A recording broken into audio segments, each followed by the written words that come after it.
En el nombre del Padre, del Hijo, del Espíritu Santo. Amén. Ven, Espíritu Santo, y llena los corazones de tus fieles y enciende en ellos el fuego de tu amor. Envía tu Espíritu Creador y se renovará la faz de la tierra. Estamos estudiando el Catecismo de la Iglesia Católica, su primera parte, la profesión de la fe, segunda sesión, la profesión de la fe cristiana, capítulo tercero, creo en el Espíritu Santo, artículo noveno, creo en la Santa Iglesia Católica, párrafo tercero, la Iglesia es una, santa, católica y apostólica. En el apartado primero, el Catecismo dedica 10 números a estudiar el tema que tiene como título La Iglesia es una. El día de hoy continuamos profundizando en este atributo de la Iglesia una. Y vamos a tomar los números 817 al 819 con el tema Las heridas de la unidad.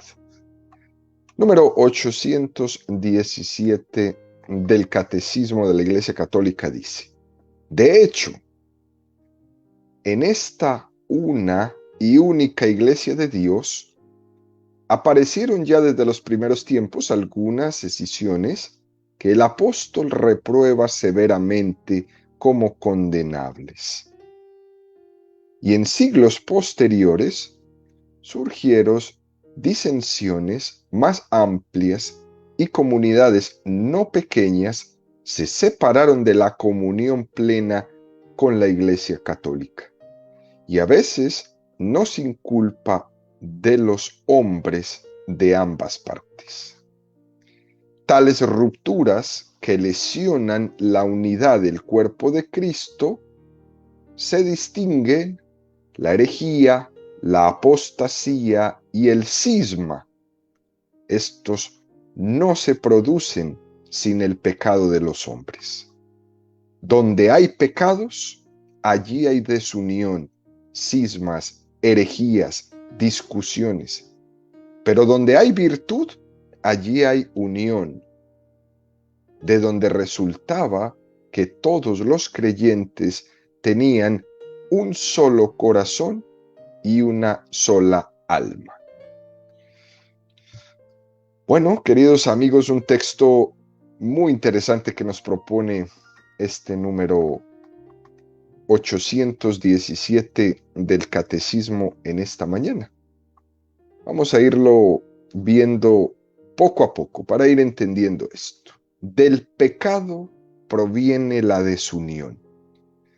Eso está clarísimo. Creo que el Catecismo es realmente contundente en esta expresión. Eso también se traslada a la comunión en la iglesia. Solemos pensar siempre, cuando hablamos de desunión, pues lo primero que se le viene a uno a la mente es la reforma protestante, ¿no? La reforma anglicana, luterana. Pero desde el primer momento de la iglesia hubo ataques contra su unidad, ¿no? No solamente en el tiempo de Lutero. Las herejías, los cismas, las apostasías tuvieron lugar desde el primer momento.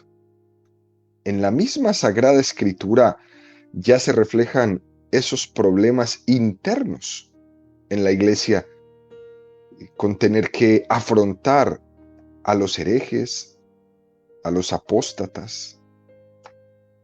Especialmente son las cartas de San Pablo las que reflejan una lucha contra las herejías gnósticas, por ejemplo. San Irineo de Lyon, uno de los primeros padres de la iglesia que hemos mencionado tantísimo en este catecismo, en el siglo II, tiene incluso una gran obra que se las invito a leer, a que consigan el libro, Adversus herejes, ¿no? Contra los herejes. Y San Irineo hace en su libro pues una argumentación de todo tipo de respuestas contra muchas herejías que estaban surgiendo en ese momento en la iglesia. Estamos hablando del siglo II, pero es un documento maravilloso. Incluso este número del catecismo que acabamos de leer tiene algo que es verdaderamente importante, queridos amigos, y es que este tipo de rupturas dentro de la iglesia no se producen sin el pecado de los hombres que existe en ambas partes de los que están rompiendo. Eso es como las parejas, ¿no? Cuando una pareja va a una terapia, lo primero que normalmente uno escucha es culpa de él, culpa de ella, culpa de él, culpa de ella, culpa. Y los primeros 45 minutos de una entrevista se va uno echándole la culpa al otro. Al final, los dos tienen la culpa. Donde hay pecado, ¿eh? Son ambas partes. ¿Eh? Ambas partes. Es decir, cuando se ha producido una herejía o un cisma, pongamos por ejemplo el caso de Lutero o el caso de los ortodoxos, se ha producido por el pecado de ambas partes, de esos dos que están separándose, de los que se han ido y de los que nos hemos quedado en la iglesia. Muy importante tener esto y tenemos que ser nosotros honestos con nosotros mismos. Por eso, queridos amigos, hay que tener mucho cuidado, porque una de las tentaciones de Satanás más fuertes es la de tomar pie del pecado o de los defectos de la iglesia para fracturar la unidad. ¿Eh? Somos buenísimos, fruto del pecado y fruto de la acción de Satanás, para fijarnos solamente en el punto negro de la gran pared blanca. Eso lo tenemos clarísimo. Pero es Satanás trabajando para ver dónde fractura la unidad. Mientras que el verdadero espíritu es el que nos enseñan los santos a través de la historia. Fíjense que los santos, aunque tuvieron grandes diferencias entre ellos, por ejemplo, o rivalidades de pensamiento o de propuestas, o simplemente propuestas que en el momento que ellos las estaban exponiendo no eran tan bien entendidas por el momento histórico, por la cultura, por el lugar. Pero los santos no salieron a hacer rancho aparte.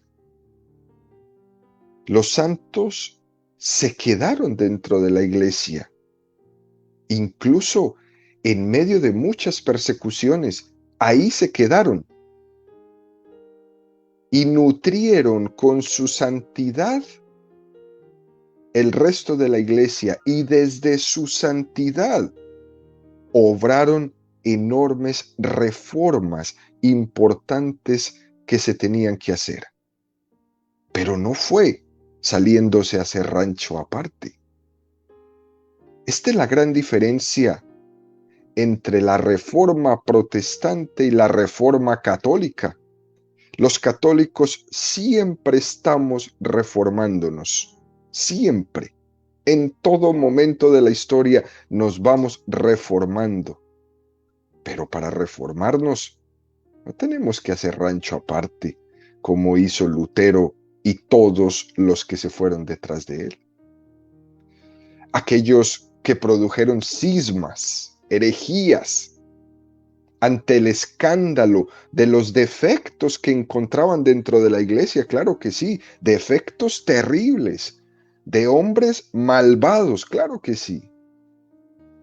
Estos usaban los defectos y rompían con la iglesia y fundaban ellos una. pretendiendo que en ellos se fundamentara la verdad de Cristo y que con ellos iban a ser una nueva comunidad eclesiástica nacida desde la verdad con ellos. Bueno, ¿cuál ha sido la consecuencia de eso? Cientos de miles de iglesias divididas. Los santos no actuaron así. Así actuaron los soberbios, que pensaron que rompiendo iban a ofrecer la verdadera, como dicen ellos, ¿no? La verdadera iglesia. Y lo que hemos visto es que lo que no es del Espíritu solo trae división. Y ya no se dividen de la Iglesia Católica, pues bastó con que se dividiera uno y ya. Ahora se dividen es entre ellos. Por eso hay una frase muy interesante por ahí que se dice del protestantismo. El protestantismo no crece, el protestantismo se desparrama. Es decir, no hay un orden en su crecimiento, es división tras división tras división. Algún autor ha comentado que la ruptura de Lutero no se le puede llamar reforma. Eso de la reforma protestante realmente es una manera que es incorrecta de expresar. El protestantismo no vino a reformar nada, el protestantismo vino a romper con todo. Entonces la palabra correcta para denominar este asunto es ruptura, no reforma. La reforma es la que hacen los santos desde su santidad de vida, sin romper la unidad. Proponen, actúan, conforme a lo que el Espíritu Santo les ha ido inspirando. De hecho, en la tradición de la Iglesia, queridos amigos, se entiende como reforma el estar en continua renovación, en continua conversación, en continua vuelta al Espíritu primero. ¿Para qué? Para que la iglesia vuelva a encontrar el amor primero, que siempre tenemos el peligro de alejarnos de él.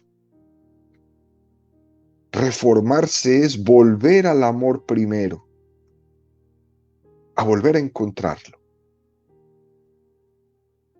Hay que desconfiar siempre de esos planteamientos que dicen que hay que cambiar la iglesia, hay que cambiar todo, hay que tirar, así como están haciendo hoy día los comunistas, ¿no? Hay que tirar todas las democracias al suelo para volver a armar todo desde nuevo.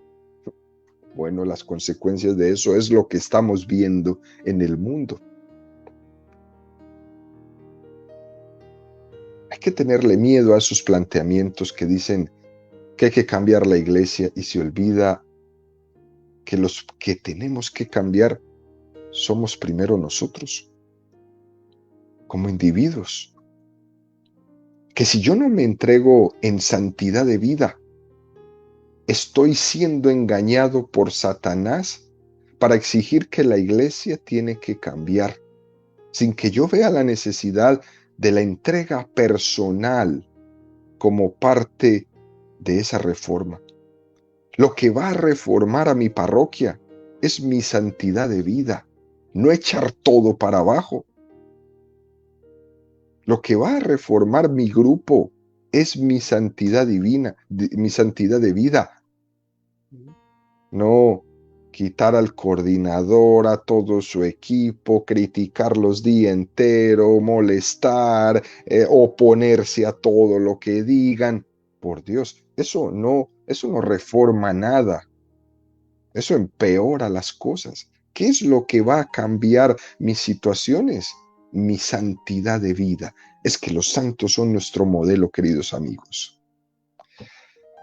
En definitiva, una cosa es que existan pecados en los hombres que formamos parte de la iglesia, todos nosotros. Y otra cosa es que eso justifique que venga otro y rompa el cuerpo de Cristo. ese cuerpo de Cristo que hemos estudiado, que es uno por definición. El problema no es que vengas con nuevas ideas y nuevas inspiraciones, claro que son bienvenidas. El problema es que para implantar las nuevas ideas rompas con la unidad. Esto prácticamente es lo que este número tan bonito que nos presenta el catecismo en el número 817 nos quiere decir. Donde hay pecados, allí hay desunión, cismas, herejías, discusiones. Pero donde hay virtud, donde hay vida santa, allí hay unión. Y donde hay unión, resulta que los creyentes forman un solo corazón y una sola alma. Qué cosa más bella esta que nos regala el catecismo esta mañana, tomado de una de las homilías de Orígenes en el siglo I. Continúa el catecismo, número 818, y dice: los que nacen hoy en las comunidades surgidas de tales rupturas y son instruidos en la fe de Cristo, no pueden ser acusados del pecado de la separación, y a la Iglesia Católica los abraza con respeto y amor fraternos. Justificados por la fe en el bautismo, se han incorporado a Cristo. Por tanto, con todo derecho, se honran con el nombre de cristianos y son reconocidos con razón por los hijos de la Iglesia Católica como hermanos en el Señor. Qué número más tremendo más bonito, más lleno de esperanza. ¿Qué quiere decir? Simple. Los protestantes de hoy día no tienen la culpa de lo que hizo Lutero, así tal cual. No tienen la culpa de lo que sucedió allá. Así como nosotros los católicos tampoco tenemos la culpa de los pecados que pudo haber cometido tal papa, tal obispo, en tal lugar, en tal momento de la historia. Los que nacen hoy en las comunidades surgidas de tales rupturas, luteranismo, presbiteranismo, todas estas son instruidos en la fe de Cristo, no pueden ser acusados del pecado de la separación. Ellos no tienen la culpa y por eso los católicos los llamamos hermanos. Los abrazamos con respeto y cuando alguien decide regresar a la casa del Padre, es bienvenido siempre. Nunca se le cerrarán las puertas. De hecho, citando el Concilio Vaticano II, nos dice que si bien el pecado de ruptura, de herejía o de cisma lo cometieron los que rompieron con la Iglesia, una cosa muy distinta son los hijos de esos herejes o de esos cismáticos que nacen dentro de ese cisma, y a ellos no se les puede achacar ese grado de culpabilidad. Es muy bonito este momento de apertura que la Iglesia hace. Con todo derecho se honran con el nombre de cristianos y son reconocidos con razón por los hijos de la Iglesia Católica como hermanos en el Señor. Sin duda alguna, es verdad que hay una consecuencia de aquella ruptura, digamos, la ruptura protestante en 500 años, hay unas consecuencias. Pero nosotros los católicos no vamos a acusar de nada. Así como tampoco los católicos estamos todo el tiempo acusando al pueblo judío de lo que sus antepasados hicieron con Jesús. Tampoco. No lo podemos hacer. Hay muchas cosas que nos unen. Por ejemplo, con los protestantes nos unen el sacramento del bautismo. En el caso de los ortodoxos, de los rusos ortodoxos, de los griegos ortodoxos, de los rumanos ortodoxos, ¿qué nos une? Nos une la Eucaristía. porque ellos, aunque se rompieron en un momento, todavía conservan la sucesión apostólica y nos une la Eucaristía. Con los protestantes nos une el bautismo. Por eso les llamamos hermanos en el Señor, y tanto nosotros como ellos somos cristianos. Aunque estemos en un momento de la historia se haya producido una ruptura por cualquiera que haya sido la situación, somos hermanos. Nosotros creemos que la iglesia es una, y eso muchas veces choca con la realidad de todas estas divergencias, cismas, rupturas, separaciones que se han dado desde el principio, ¿no? Incluso esa tensión constante entre la unidad y la diversidad, que ni siquiera, aunque hayamos tenido una ruptura, existe cierta rivalidad para nosotros aquí. Cuando llegan los migrantes a una comunidad anglo, pues la comunidad anglo se siente inmediatamente como amenazada. ¿Quién es esta gente? ¿De dónde salieron? Y llegan más, y llegan más, y llegan más. Y no solamente llegan a mi parroquia, sino que ahora están pidiendo que quieren celebrar una misa en su lengua. Y entonces en una parroquia donde siempre se habló inglés, ahora empiezan a hablar también castellano. Y se celebraban los sacramentos en inglés y ahora se celebran también en castellano, o en vietnamita, o en coreano. Y aquello da miedo. Pero somos la misma iglesia. Y dentro de esa misma iglesia también nos da miedo entre unos y otros. Eso no está mal, eso es normal. Y es interesante entenderlo, que se pueda crear pues esta tensión entre la unidad y la diversidad. Somos diversos, hablamos diferentes lenguas, tenemos diferentes rostros, diferentes colores en nuestra piel, pero somos uno.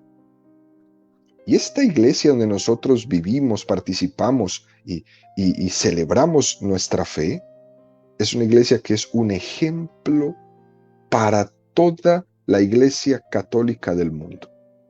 Esto es muy interesante, lo que hemos desarrollado aquí en los Estados Unidos durante muchos años, en este gran paso que la iglesia, muy lento, pero gran paso da, en este entender la unidad en la diversidad, es un regalo para el mundo entero.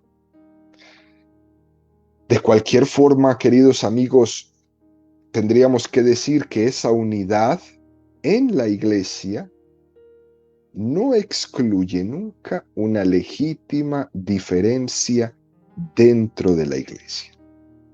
Por tanto, dejar claro que el que seamos diversos no nos desune. Nunca. La diversidad no nos desune. La diversidad, al contrario, bien utilizada, nos une y nos potencia. Es una gran riqueza cuando hay diferencias interiores y que esas diferencias interiores nos ayudan a crecer en la comunión. Por eso digo, lo que nosotros vivimos aquí con las comunidades migrantes, en nuestro diálogo constante con las comunidades nativas, sin duda alguna es un paso en la comunión en el cuerpo de Cristo que es admirable. Podríamos dar un paso más. Podríamos decir algo como diferenciar entre herejías, apostasías y cismas. Por ejemplo, ¿qué es una herejía? Una herejía es una negación de una verdad que ha de creerse como verdad de fe católica. El arrianismo, el maniqueísmo, el gnosticismo, el docetismo, todos estos herejes, ¿no? Entran aquí. Negación de una verdad de fe. Si la Iglesia Católica cree profundamente y declara que Jesucristo es verdadero Dios y verdadero hombre, y alguien sale a decir que Jesucristo no era verdaderamente hombre, sino solamente verdadero Dios, es un hereje. Está negando la verdad de la fe católica. Hoy día hay muchos herejes, muchos herejes, por muchas partes. Y tenemos los católicos que estar lo suficientemente bien formados y atentos para parar esta cantidad de herejías. Apostasía. ¿Qué es una apostasía? La apostasía es el rechazo de la fe cristiana después de haber sido cristiano. Esos hay hoy día muchísimos también. Voy a poner un ejemplo quizás de uno de los apóstatas más famosos, ¿no? Ese famoso emperador romano, Juliano, de hecho se llama así, Juliano el Apóstata, por allá por el año 361 después de Cristo. Juliano rechaza su fe y se convierte en un perseguidor de los cristianos impresionante. Después de dar todas las vueltas habidas y por haber en contra de la fe, en contra de Jesucristo, en el momento de su muerte, en el lecho de muerte, pronuncia estas palabras: me venciste, Galileo, no pude contigo. Yo fui apóstata, yo despotriqué de ti, perseguí a los tuyos. Al final de mi vida, con todo mi poder, me doy cuenta que me venciste, Galileo. El tercero, un cisma. Los cismas. ¿Qué es un cisma? Es el rechazo de la sumisión al sumo pontífice, más directamente al Papa. En la Iglesia Católica, en sus 2000 años, podríamos decir que han habido 3 cismas, propiamente, 3 cismas. Un cisma pequeñito por allá en el siglo V, que se llamó el cisma de Acacio. Un cisma mucho más grande en el año 1054, que es el famoso cisma de Oriente o la separación con los ortodoxos. Y el más de nuestra parte, quizás más conocido, es el famoso cisma de Occidente o cisma de Aviñón, que no es la reforma protestante. La reforma protestante no es propiamente un cisma. Entonces, 3 cismas: cisma de Acacio, el cisma de Oriente y el cisma de Aviñón o el cisma de Occidente. ¿Qué hace el cismático? El cismático rechaza la obediencia al Papa, ¿cierto? No es que necesariamente rompa con las verdades de fe, que fue lo que le sucedió a Lutero. Lutero se metió con las verdades de fe. Lutero quitó el orden sacerdotal, después quitó el perdón de los pecados, la reconciliación, y se metió con la fe de lleno. En los otros cismas es un rompimiento directo con la autoridad de Roma, con la autoridad del Papa, y entonces se genera un cisma. En medio de este marco donde hay tensiones, herejías, apostasías, cismas en la historia de la Iglesia, es muy válido preguntarse, ¿no? ¿Cabe seguir hablando de que la Iglesia es una? ¿Se puede hablar de que la Iglesia es una en medio de los cismas, apostasías, herejías, tensiones? Y la respuesta es sí. La unidad de la Iglesia en medio de todo lo que ha vivido, queridos amigos, es un milagro. Y el milagro es que sigue subsistiendo hoy. El milagro es que sigue manteniéndose en pie y luchando siempre por poder encontrar la unidad. Los que más luchamos por unirnos somos los católicos. Los católicos son los que han tomado la iniciativa en pedir perdón. De hecho, cuando después del Concilio Vaticano II en 1965, el concilio ha visto que necesitábamos arreglar la situación que se había producido en el cisma con nuestros hermanos ortodoxos, la iniciativa de quitar la excomunión nació de la Iglesia Católica. El Papa Pío VI va él mismo a levantar la excomunión a la Iglesia Ortodoxa que se había producido en el 1054, es decir, casi 1000 años de separación.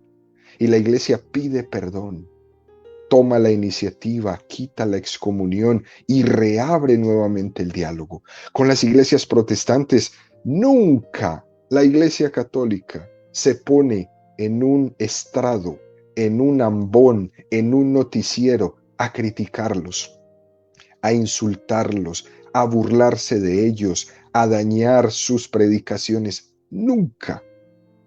Cosa que escuchamos siempre al contrario. Protestantes rompiendo santos, rompiendo vírgenes, difamando sacerdotes, burlándose de las procesiones, burlándose de los rosarios, insultando a la Santísima Virgen María. Eso nunca lo vas a escuchar de la Iglesia Católica hacia el mundo protestante. ¿Por qué? Porque nosotros somos constantes luchadores y buscadores de la unidad. La fe predicada por los obispos en comunión con el Papa en toda la Iglesia Católica del mundo es la clave de la unidad. Una sola fe, un solo bautismo, un solo Dios. Esta es la unidad de la Iglesia y de ahí no quitamos nuestro dedo del renglón. Continuamos. Número 819 del Catecismo nos dice: además, muchos elementos de santificación y verdad existen fuera de los límites visibles de la Iglesia Católica. La palabra de Dios escrita, la vida de gracia, la fe, la esperanza y la caridad y otros dones interiores del Espíritu Santo y los elementos visibles. El Espíritu de Cristo se sirve de estas iglesias y comunidades eclesiales como medios de salvación, cuya fuerza viene de la plenitud de la gracia y de verdad que Cristo ha confiado a la Iglesia Católica. Todos estos bienes provienen de Cristo y conducen a Él, y de por sí impelen a la unidad católica. Bueno, pues este número se pasa la barda también. La plenitud de estos medios de gracia reconocemos todos que están en la Iglesia Católica. A pesar de tantos pecados, de tantas rupturas, de tantas divisiones, herejías, cismas, apostasías, reconocemos que los medios de gracia están en la Iglesia Católica. Y también a su vez reconocemos que aunque no de una manera plena, estos medios de gracia también se dan en distintas iglesias que se fracturaron, que se rompieron, que se dividieron de la Iglesia Católica, pero que conservan alguno de esos medios de unidad, como por ejemplo el bautismo. Eso nos une. Y por eso tenemos que ser siempre personas que estamos buscando aquello que nos une, no lo que nos desune. Hoy en día tenemos ese problema dentro de la Iglesia Católica. No hablamos solo de los protestantes o anglicanos, sino que tenemos una falta de unidad y una falta de comunión en torno al Papa y a los obispos. Y ahí tenemos que poner un semáforo en rojo, que ya no solamente es los que están afuera, sino que hay un gran grupo por ahí de personajes que se han dedicado a destrozar la iglesia desde adentro. Es un pecado, creo que incluso mucho más grande. Porque si usted no quiere ser sacerdote, váyase a otro lugar, pero no nos dañe por dentro. Si usted no quiere ser un obispo, pues váyase, pero no dañe la iglesia por dentro. no dañe la unidad, no critique al Santo Padre, no desobedezca, no sea hereje, no sea apóstata o no sea cismático dentro de la iglesia. Mejor salve su alma y no se condene dividiendo y dañando la iglesia. Pero aún así, la unidad no está rota, porque los medios de unidad los conservamos intactos. Fijémonos, queridos amigos, que hemos mencionado en estos días el decreto sobre la unidad, está del Concilio Vaticano II, Unitatis Redintegratio. En el número 4 dice esta partecita tan interesante: Cristo concedió desde el principio a su iglesia. Sabemos que subsiste indefectiblemente esa unidad en la Iglesia Católica y esperamos que crezca cada día más hasta la consumación de los siglos. En otras palabras, la Iglesia única de Cristo se conserva visiblemente desde sus orígenes en la Iglesia Católica. Eso es lo que quiere decir. Y un testimonio muy claro de esta unidad es este catecismo que estamos estudiando. Si la iglesia no fuera una, sería imposible tener un catecismo como este que estamos estudiando, donde se recoge toda la plenitud de la fe para ser enseñadas en todo lugar, en toda cultura, en todo idioma, en toda tradición. Si no fuera así, imposible poner la fe en un solo lugar. También tendríamos que decir, sin olvidarlo, que la unidad en la iglesia es también y al mismo tiempo una tarea de todos, desde el sumo pontífice hasta el último que se ha bautizado. Que no es algo que está concluido, que ser unidos, que ser hermanos no es algo que está concluido, que hay muchos pecados todavía que atentan con nuestra unidad y que tenemos que estar en una constante construcción. Que el trabajo por la unidad, queridos amigos, es una tarea interna y es una tarea externa. Que nuestra labor con nuestros familiares que no son católicos es grande.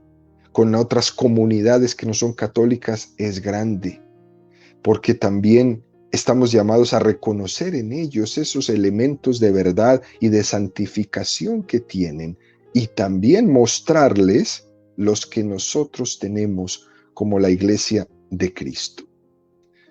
Todo esto, si lo juntamos, uno sacaría unas conclusiones muy, pero muy interesantes, y es: no tenemos que tener miedo a los que nos persiguen, a los herejes, a los apóstatas. No tenemos que tener miedo a los cismáticos. Primera conclusión.